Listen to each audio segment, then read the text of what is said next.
क्या शहीदों के लिए भी उनकी जाति देखी जाएगी, उनका धर्म, उनका मजहब देखा जाएगा? क्या सरकार एक शहादत को सम्मान देने के लिए भी योजना का इंतजार करेगी? अभी मेरे मुख्यमंत्री को बोल दीजिए भैया कि इंडिया अलायंस की एक बैठक है, संभवतः आपको संयोजक बनाया जाएगा। नंगे पांव दौड़े हुए जाएंगे उस बैठक में। कल हम नवादा गए, जहां पे शहीद चंदन, उनके परिवार से हम जाकर मिले। क्या अब मुख्यमंत्री जात पात देखकर शहीदों का भी सम्मान करेंगे? क्या शहीदों के लिए भी उनकी जाति देखी जाएगी, उनका धर्म, उनका मजहब देखा जाएगा? आप सब लोग गए होंगे उसके घर पर, शहीद चंदन जी के घर पर। टिन के घर में, टिन की छत के नीचे उनका परिवार रह रहा।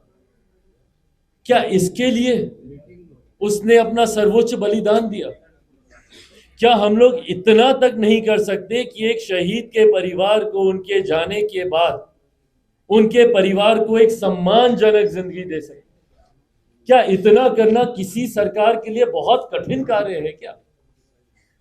कितनी लागत लगेगी भाई उसमें? और उसमें आपको लागत क्या लगानी है?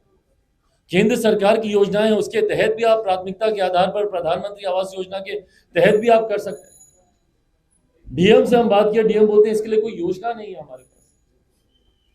क्या सरकार एक शहादत को सम्मान देने के लिए भी योजना का इंतजार करेगी? हम लोग इतना नीचे गिर गए हैं। उनके बूढ़े पिता हैं, उनको नहीं पता कि आने वाले दिनों में उनका रहन सहन, गुजर बसर कैसे हो, नहीं पता। कितना मुश्किल है उनके परिवार में से किसी एक आश्रित को सरकारी नौकरी देना। 10 लाख नौकरी देंगे तो फलाना देंगे, ढिमकाना देंगे। एक शहीद परिवार के सदस्य को आप नौकरी नहीं दे पा रहे, उसका आप घर बनवा कर आप नहीं दे पा रहे। भाई हम लोग तो कर रहे हैं, इससे पहले कि आप लोग ये सवाल करें, हम लोग कर रहे हैं। जितनी आर्थिक मदद है वो भी हम करके आए। आने वाले दिनों में उनके घर के निर्माण को लेकर भी जितना खर्चा लगेगा वो भी हम लोग करेंगे। पर हमारी सीमाएं हैं, पर सरकार के पास तो ऐसी सीमाएं नहीं है ना। वो तो चाहे तो बहुत बेहतर व्यवस्था उनके लिए कर सकते, पर ये सोच नहीं है, ये नीयत नहीं।